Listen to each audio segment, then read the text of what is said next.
오늘 함께 나누실 말씀은 마태복음 13장 말씀입니다.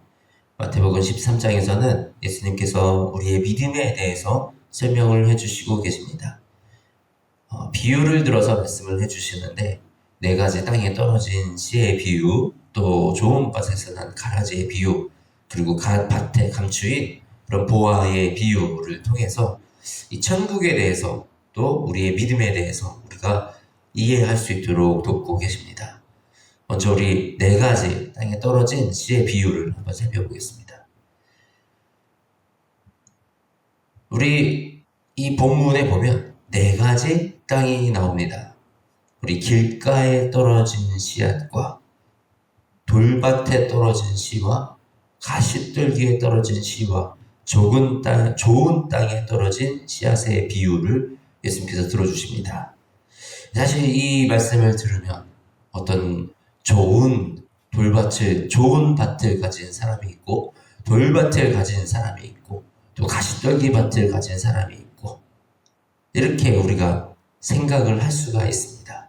그런데 제 믿음을 지금까지 왔던 그 삶 속을 돌아보면서, 이게 우리의 믿음이 자라나는 과정이구나라는 것을 깨달을 수 있었습니다.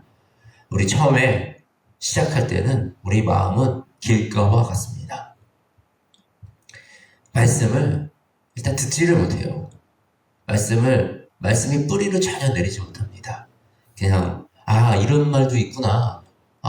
뭐 이런 것도 있네. 라는 그런 수준에 머물게 됩니다. 그런데 이 믿음이 조금씩 자라나게 되면 돌밭처럼 됩니다. 말씀을 들을 땐 좋습니다. 들을 땐 좋은데 돌아서 나가는 순간 기억이 하나도 안 나죠.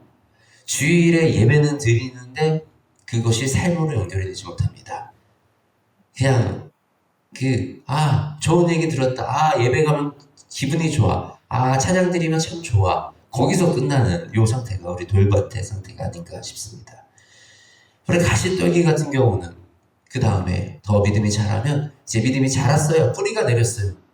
믿음이 뿌리가 내렸는데 사실 이 가시떨기 상태가 제일 위험한 상태라고도 할 수 있습니다. 시험도 잘 들려요. 믿음의 뿌리는 내렸는데 그런데 왜 안 해주시죠?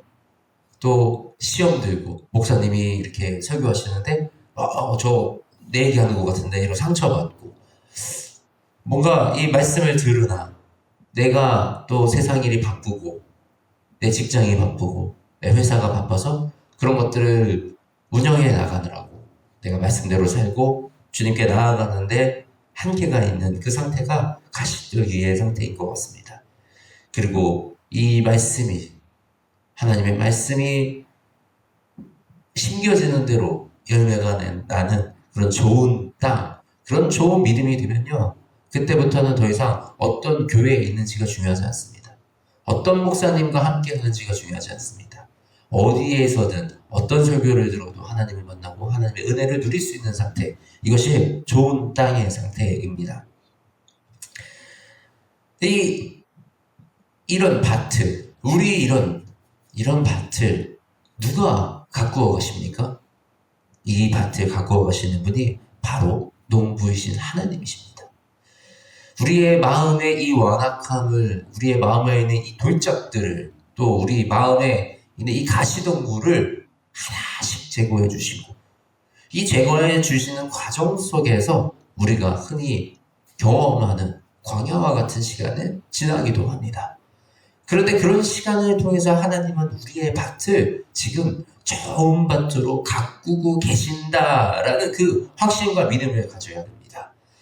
하나님은 반드시 우리를 좋은 밭으로 일궈내시고 그 밭에 말씀이 심겨져 우리 안에 하나님의 성령의 열매가 나타나기를 기다리고 계시는 것입니다. 듣는 귀가 열리는 은혜가 우리에게 모두 있기 원합니다. 너희는 듣기는 들어도 깨닫지는 못할 것이요 보기는 보아도 알지 못하리라.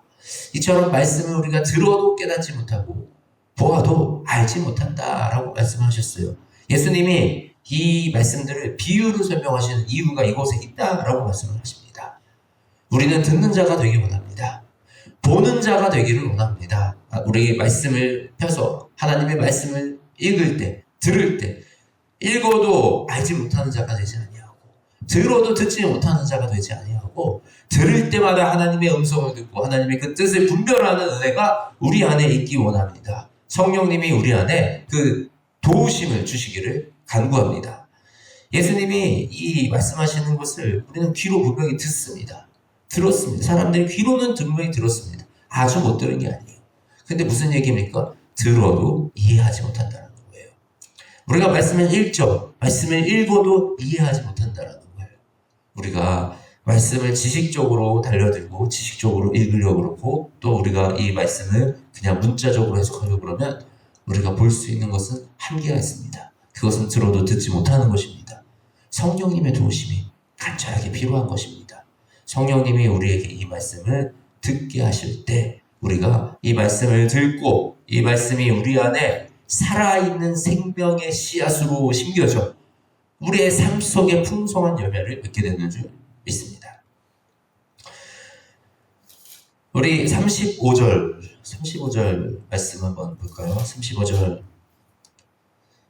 자, 이는 선지자를 통하여 말씀하신 바 내가 입을 열어 비유로 말하고 창세부터 감추인 것을 드러내리라 함을 이루려 함이라.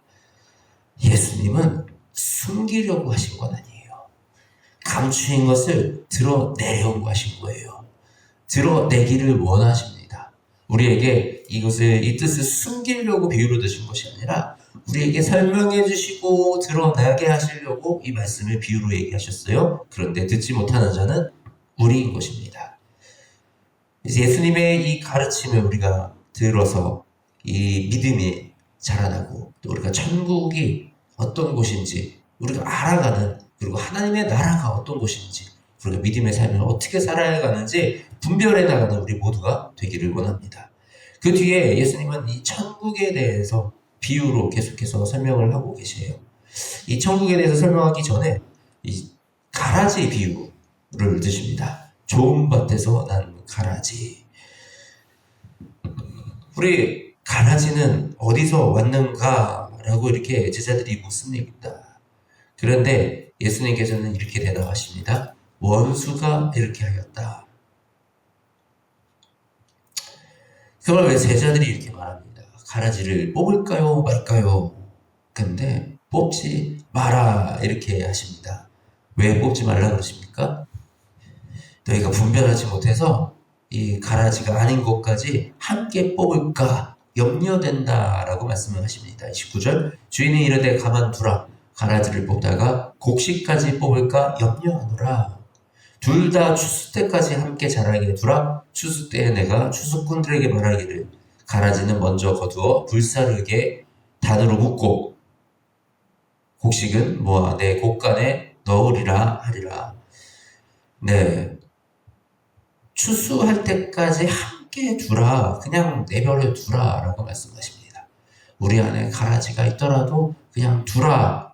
우리는 분별할 능력이 없다. 이 사람이 성장하고 있는 사람인지 믿음으로 자라나고 있는 사람인 건지 이 사람이 가라지인 건지 우리에게는 분별할 능력이 없다.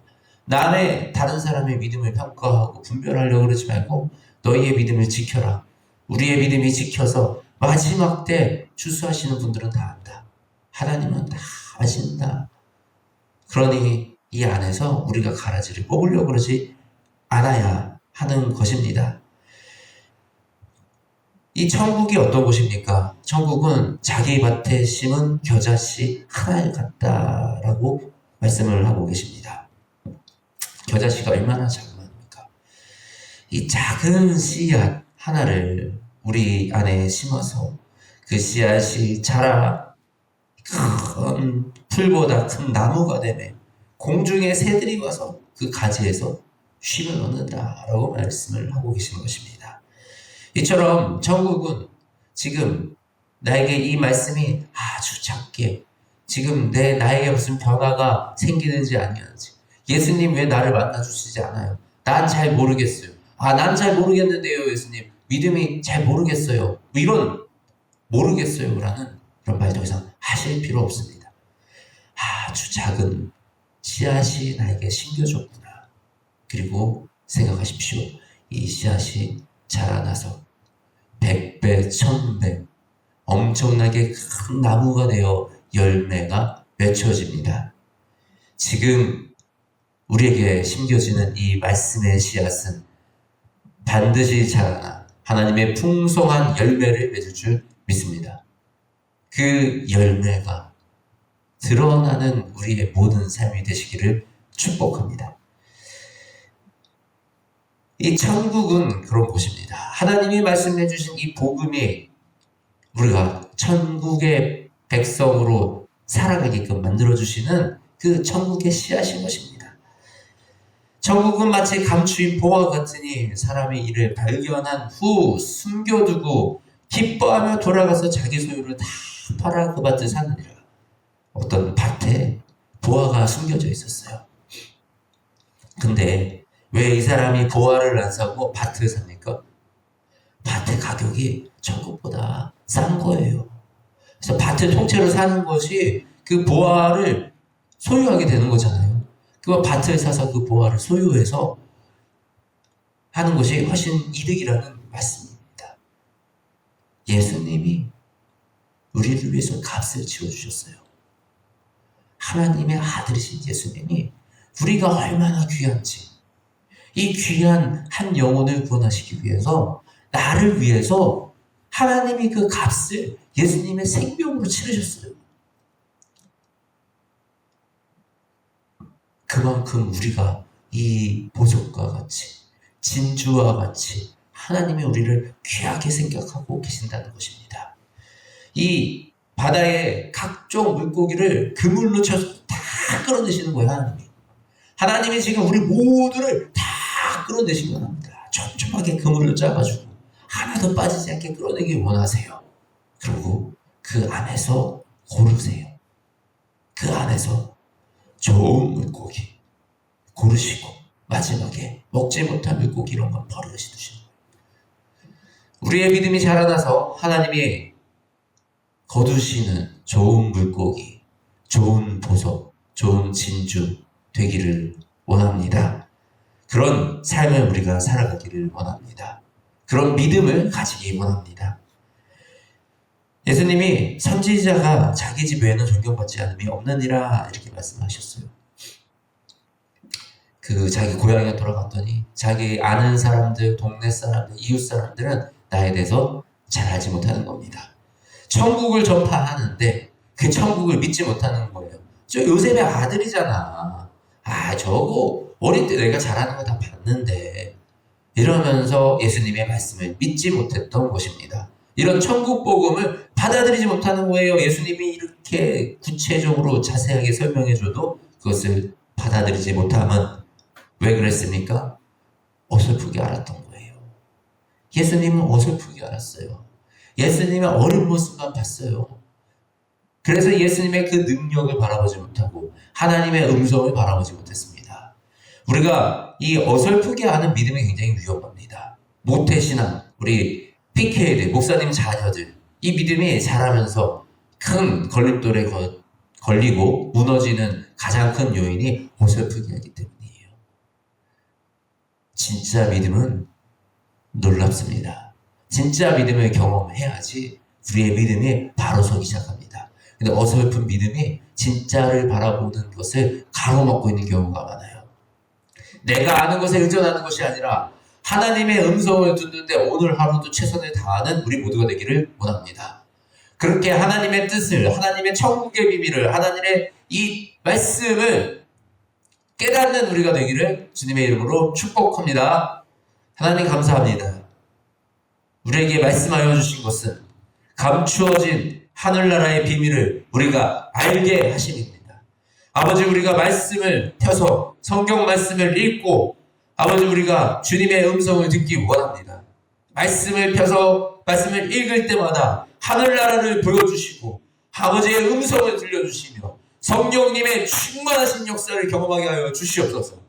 그리하여 이 말씀을 통하여 우리의 믿음이 날로 성장하여 100배, 1000배, 10,000배의 열매를 맺는 그 결실을 맺는 믿음을 가지게 하여 주시옵소서. 우리 모두 이곳에 자라나고 있는 모든 영혼들의 믿음이 주님 자라나기 원합니다. 그 안에 하나님의 말씀이 심겨져 말씀의 영광이 드러나기 원합니다. 주님 역사하시고 인도하여 주시옵소서. 우리 주 예수 그리스도의 이름으로 기도드립니다.